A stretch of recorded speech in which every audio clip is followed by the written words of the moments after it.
महाराष्ट्र से उत्तर प्रदेश तक बच्चे ले रहे हैं भाग डिजिटल बाल मेला में वीडियो बनाकर भेजना है आज। आप अपने वीडियोस 8005915026 पर व्हाट्सएप या टेलीग्राम कर सकते हैं। और चलिए बुलेटिन में सबसे पहले रुक करेंगे पीसीसी चीफ गोविंद सिंह डोटासरा की प्रेस कॉन्फ्रेंस का कि क्या कुछ कह रहे हैं। के संबंध में सरकार के संबंध में उन्होंने जो बातें कही, मुख्यमंत्री जी के जो बातें कही, उसके बारे में बात करना चाहता हूं और एक बात किसानों के आंदोलन के बारे में करना चाहता हूं। सबसे पहले मैं भारतीय जनता पार्टी के प्रदेश अध्यक्ष और कटारिया जी और गजेंद्र सिंह जी से पूछना चाहता हूं कि क्या भारतीय जनता पार्टी के केंद्र के नेताओं के सह के ऊपर आपने प्रजातांत्रिक रूप से चुनी हुई राजस्थान की कांग्रेस की सरकार को गिराने का षड्यंत्र नहीं किया? क्या आपने जिस प्रकार से महामहिम को भी राजस्थान की विधानसभा का सत्र बुलाने से क्या नहीं रोका? क्या अमित शाह जी और नरेंद्र मोदी जी ने मध्य प्रदेश की सरकार को नहीं गिराया? क्या भाजपा की सरकार ने कर्नाटक की सरकार को नहीं गिराया? क्या महाराष्ट्र में सरकार को नहीं गिराया? गोवा और मणिपुर में क्या किया सबके सामने पूरा देश ने देखा।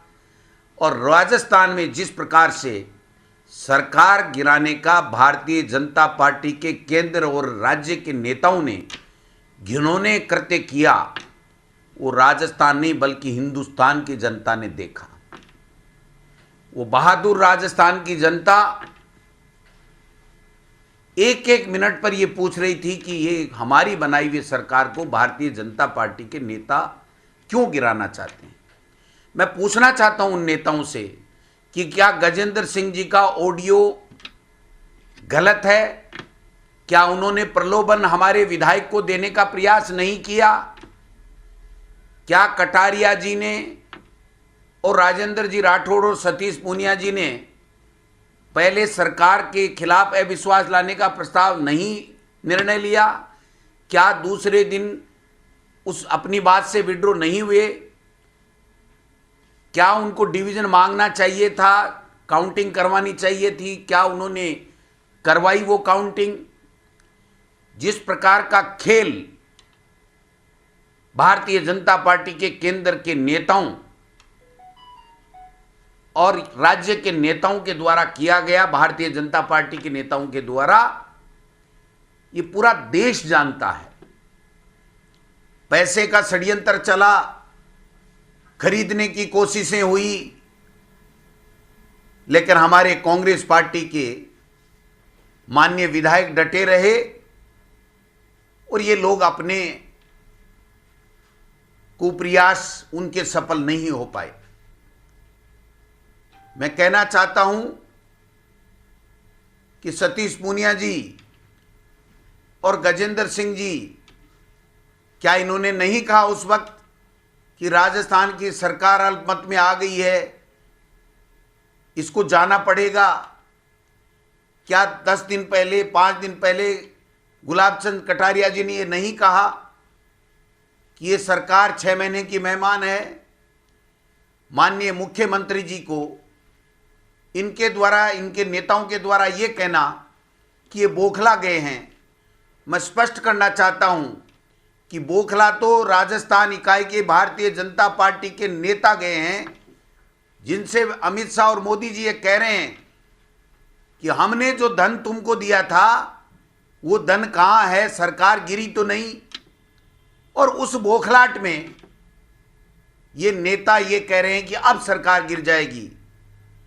माननीय मुख्यमंत्री जी ने कल जो वीसी के माध्यम से कहा था, मैं कहना चाहता हूं हमारे पास में और भी बहुत बड़े तथ्य हैं जो ये साबित करने के लिए पर्याप्त हैं कि अमित शाह, मोदी जी, धर्मेंद्र प्रधान जी और एक वो राज्यसभा के सांसद बन गए अभी अभी, इन लोगों ने राजस्थान की प्रजातांत्रिक रूप से, लोकतांत्रिक रूप से चुनी हुई सरकार को गिराने का षड्यंत्र किया। और अब भी जब कटारिया जी स्वयं ये कह रहे हैं कि ये सरकार 6 महीने की मेहमान है, और आज पलटते हैं सतीश पूनिया जी कि हम तो इस सरकार को नहीं गिरा रहे हैं, ये क्या खेल है। सब लोग जानते हैं किस प्रकार से कैसे चले। बैसपा के विधायकों के खिलाफ, जो बैसपा से लेकर के कांग्रेस ज्वाइन की थी, हाईकोर्ट और सुप्रीम कोर्ट में केस कौन करवा रहा था, किस प्रकार का मैनेजमेंट चल रहा था, आज कहां गए वो बातें सारी की सारी। इसलिए अपने गिरेबान में झांके भारतीय जनता पार्टी के नेता, ये कहने से बाज आए कि हमने कोई षड्यंत्र नहीं किया, ये कहने से बाज आए कि हम सरकार को गिरा देंगे।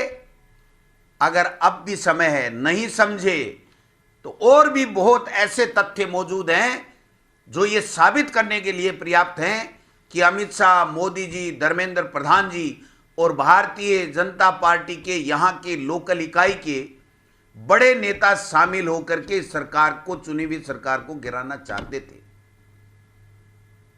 किसी भी तरीके से गलत फहमी में नहीं रहे। राजस्थान प्रदेश की कांग्रेस इकाई पूरी तरीके से एक है। सारे 123 विधायक एकजुट हैं।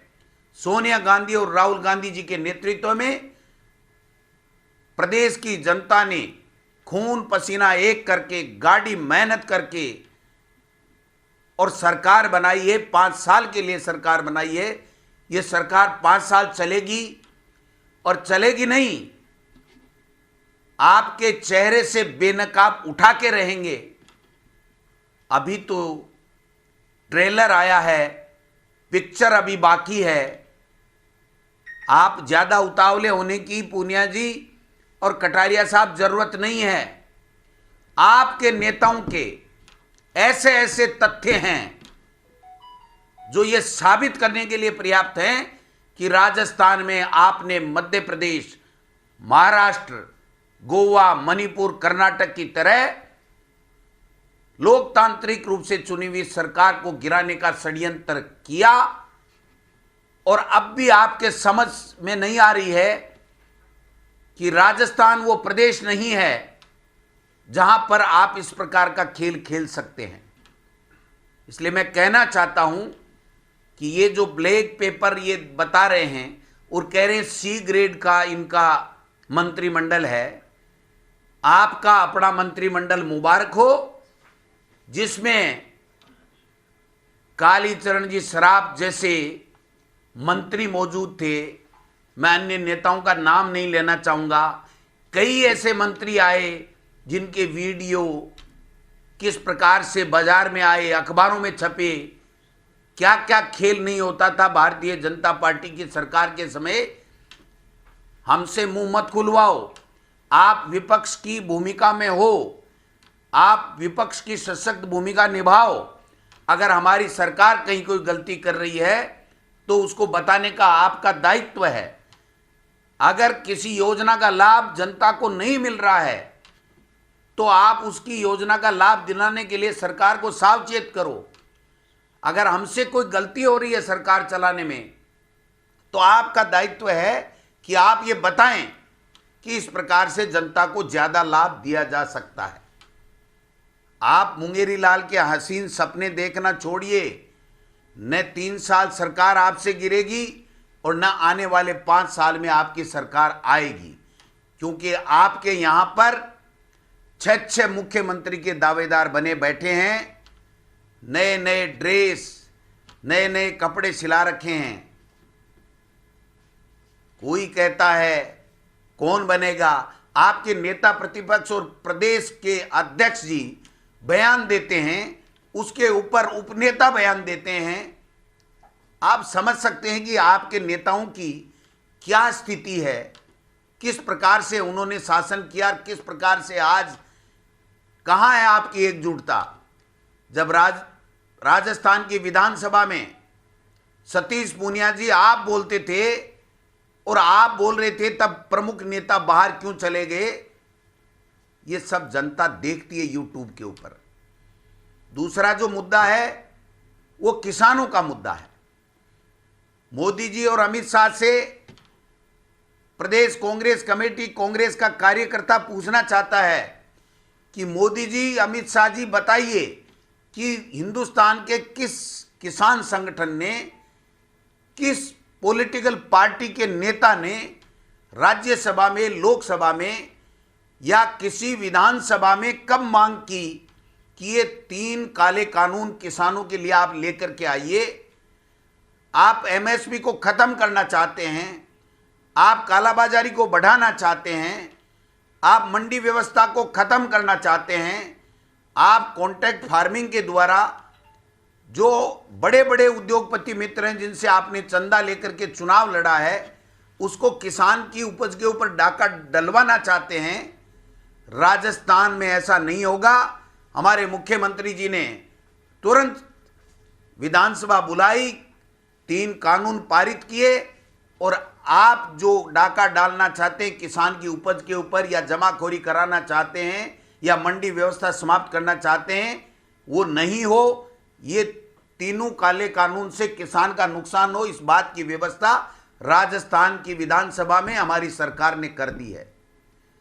राष्ट्रपति के यहां उन बिलों को हस्ताक्षर करने से आप रोक सकते हैं, लेकिन आज किसान दिल्ली में बैठा बैठा ये पूछ रहा है कि मोदी जी आप बताइए कि आपने हमारी आय दुगुनी करने का 2014 में वादा किया था, उसका क्या हुआ। मोदी जी आप बताइए कि किसान को आपने कहा था कि लागत का 50% मुनाफा दिया जाएगा। मोदी जी आपने प्रधानमंत्री बनने से पहले ये कहा था कि 2 करोड़ किसान के बेटे और बेटियों को प्रतिवर्ष में नौकरी दूंगा। आज 7 साल हो गए, 14 करोड़ बेटे और बेटियों को आपको नौकरी दे देनी चाहिए थी। इन सब से ध्यान हटाने के लिए आप 2018-19 में तो हमारी सेना के शौर्य के पीछे छुप गए, लेकिन आने वाले 3 साल बाद में आपसे हिंदुस्तान की जनता हिसाब लेगी कि मोदी जी आप कहते थे प्रधानमंत्री बनने से पहले कि मनमोहन सिंह जी किसान के लिए कानून लाइए और इस कानून में ये लिखिए कि एमएसपी अनिवार्य होगा। वो मोदी जी आप क्यों नहीं कर रहे हो? मोदी जी आपकी नौकरियां कहां हैं? मोदी जी किसान की आय दुगुनी कहां गई? मोदी जी आपकी विदेश नीति के क्या हाल हैं? आप पाकिस्तान को धूल चटाने की बात कर रहे थे। मोदी जी आपको नेपाल में चाइना कब्जा कर रहा है, चाइना आपको नेपाल के जरिए आंख दिखा रहा है, आपकी जमीन पे कब्जा कर रहा है। आप झूठ पे झूठ बोल रहे हो। 15 लाख का सूट, 1.5 लाख का चश्मा और 8,000 करोड़ के प्लेन में घूमने वाले प्रधानमंत्री जी, ये फकीर के हाल नहीं होते हैं। इसलिए आपको जनता जवाब चाहेगी, आपको जनता को जवाब देना पड़ेगा। और राजस्थान की भारतीय जनता पार्टी के नेताओं से मैं कहना चाहता हूं कि आप 25 में से 25 सांसद लेकर के एक सवाल आप ये नहीं करते हैं कि मोदी जी इसमें संशोधन कर दीजिए, ये किसान के अहित वाला कानून है, और उसके बजाय आप उजूल बुजूल बयान दे करके हमारी सरकार को, हमारे सरकार के मुखिया के खिलाफ आप बयान देते हैं और ऐसे बेतुके बयान देते हैं। खुद बौखलाए हुए हो, क्योंकि अमित शाह आप सबकी छुट्टी करने वाला है कि आपने मुझसे वादा किया था कि हम सरकार गिरा देंगे। उस टास्क का क्या हुआ? मैं समझता हूं उसका जवाब देना चाहिए, न कि हमारे ऊपर कीचड़ उछालने की जरूरत नहीं है। अपने गिरेबान में झांक के देखिए, विपक्ष की भूमिका निभाइए और जो हाल आपकी पार्टी का है उसको ठीक करने में अपना समय व्यतीत कीजिए। राजस्थान के मुख्यमंत्री और राजस्थान की सरकार ने पूरे हिंदुस्तान में कोरोना काल में जो अच्छा काम किया है उसकी आपके प्रधानमंत्री खुद प्रशंसा कर रहे हैं। वो हमारा राजस्थान का भीलवाड़ा और रामगंज मॉडल अपनाने की बात कर रहे हैं। प्रधानमंत्री जी जहां वैक्सीन वैज्ञानिक और डॉक्टर बना रहे हैं, वहां आप जाकर के फोटो खिंचवा के क्या संदेश देना चाहते हैं? और जो प्रधानमंत्री बनने से पहले किसानों के कर्जे माफ करने वाला बात करने वाला प्रधानमंत्री आज सभी स्टेट से ये कह रहा है कि वैक्सीन कितने में खरीदोगे, पैसे कहां से लाओगे, राज्यों को पैसे देने पड़ेंगे। ये कांग्रेस की सरकारें थी जब चाहे चेचक के टीके की बात थी, चाहे मलेरिया के टीके की बात थी, चाहे और दूसरे टीबी के टीके की बात थी, निःशुल्क यहां पर टीकाकरण किया था। आज आप एक वैक्सीन का, एक टीका कोरोना का मांगने के लिए आप स्टेट से पैसे मांग रहे हैं और उनका जीएसटी का पैसा खाए बैठे हैं, पैसा दे नहीं रहे हैं। इसलिए मैं स्पष्ट कर देना चाहता हूं कि राजस्थान में कांग्रेस की सरकार 3 साल बहुत अच्छा काम करेगी, 2 साल बहुत अच्छा काम किया है। 52% जन घोषणा पत्र का क्रियान्वित करना किसको कहते हैं? आप ये ब्लैक पेपर निकाल रहे हैं, आप 52% जो हमने रिपोर्ट कार्ड दिया है उसमें कमी निकालिए। एक कमी नहीं निकाल सके आप, एक कमी नहीं निकाल सके। कोरोना काल में आप स्वयं जुड़ करके वीसी के माध्यम से, पूनिया जी, कटारिया जी ये कह चुके हैं कि राजस्थान की सरकार अच्छा काम कर रही है, और आज वीसी के माध्यम से, प्रेस नोट के माध्यम से कह रहे हैं कोरोना में विफलता हो गई। अरे भाई, कोरोना से, संक्रमण से प्रदेश की जनता को बचाना ये सरकार का पहला दायित्व था, जो अच्छे तरीके से हमारी सरकार निभा रही है। इसलिए हमसे ज्यादा मुंह मत खुलवाओ, अपनी सीमा में रहो, वरना पता नहीं कितने लोगों का षड्यंत्र में भारतीय जनता पार्टी के लोगों के नाम आएंगे। छुप छुप के जा रहे थे दिल्ली मिलने, और जब मीडिया पूछती है कि राठौड़ साहब, पूनिया साहब कहाँ गए थे, तो एक तो कह रहा कहीं नहीं गए, एक कह रहे हैं कि हम तो यहीं बीच में जाकर के आ गए। तो बीच में कौन सा ननियाल था भाई, क्यों जाके आ गए? जहां गए थे डांट भी पड़ी थी कि तुम्हारा प्लान फेल हो गया, तुम लोगों ने सही काम नहीं किया। आप कहते थे ना कि कांग्रेस के और निर्दलीय हम एमएलए ले आएंगे, कहां गए? तो अब बौखलाहट भारतीय जनता पार्टी के नेताओं में है, कांग्रेस के किसी नेता में कोई बौखलाहट नहीं है। 123 के 123, चाहे वो निर्दलीय हों, चाहे वो कांग्रेस पार्टी के एमएलए हों, सब के सब एक हैं, सरकार के साथ खड़े हैं। जनता उन पे विश्वास करती है और जनता के लिए वो उत्तरदायी हैं, उनकी सेवा करने के लिए, उनके विकास के काम करने के लिए। इसलिए मैं इतना ही कहना चाहता हूं कि भारतीय जनता पार्टी के नेताओं को विपक्ष की भूमिका निभानी चाहिए, और इस तरह के ये ब्लैक पेपर और वाइट पेपर का नाटक करने की आवश्यकता नहीं है। आपने बताइए ना, आपने 2 साल में ऐसी कौन सी कमी बताई? और ये कह रहे हैं कि बाबा साहब को वो मानते नहीं, बाबा साहब के लिए कह रहे हैं। अरे बाबा साहब के नाम से हमारी सरकार ने यूनिवर्सिटी खोली थी, ला यूनिवर्सिटी, उसको आपने बंद कर दिया। बाबा साहब के लिए राजस्थान की विधानसभा में आपके भारतीय जनता पार्टी के विजय बंसल जी एमएलए ने कहा कि बाबा साहब का कोई योगदान नहीं है भारत के संविधान के निर्माण में, और 3 दिन तक राजस्थान की विधानसभा बंद रही थी। आखिरी में उनको माफी मांगनी पड़ी थी। 2 अप्रैल की जो घटना है वो दलित भाई भूले नहीं है, SC ST के लोग भूले नहीं है।